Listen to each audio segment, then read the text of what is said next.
இன்னைக்கு என்ன பார்க்க போறோம் அப்படின்னா, நான் ரம்புட்டான் பழத்தை தான் வச்சிருக்கேன்.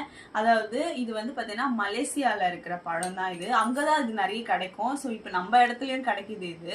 இப்போ நான் வந்து குழந்தைக்கும் நான் கொடுக்குறேன். ஆனா குழந்தைக்கு வந்து பாத்தீங்கன்னா இப்படி இது உரிச்சு எடுத்தோம்னா இந்த மாதிரி வரும். இதுக்குள்ள பெரிய கொட்டை இருக்கு. இந்த கொட்டையை வந்து குழந்தைங்களுக்கு டக்குன்னு போயிடும் வாய் தொண்டைக்குள்ள.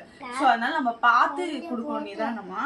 இப்போ நான் எப்படி கொடுக்குறேன்னா இதை கட் பண்ணிடுவேன். ஏன்னா இது வந்து தோல் பகுதியும் சாப்பிடக்கூடாது. ஒரு மாதிரி கரடு முரடா இருக்கும். இந்த தோல் பகுதியும் சாப்பிடக்கூடாது முக்கியமா.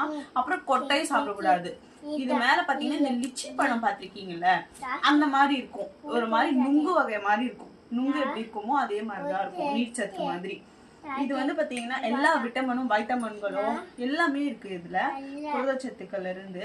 ஸோ எல்லாருமே வந்து இத சாப்பிடுங்க, ரொம்பவே நல்லா இருக்கும். ஒரு குழந்தைங்கள்ல இருந்து பெரியவங்க வரைக்கும் இத சாப்பிடலாம். ரொம்பவே ஹெல்ப்ஃபுல்லானது. இந்த மாதிரி உங்களுக்கு வேற டிப்ஸ் இருந்தா நான் சொல்றேன். ஃப்ரெண்ட்ஸ், பாய். தண்ணி குடிச்சிருக்கோம்.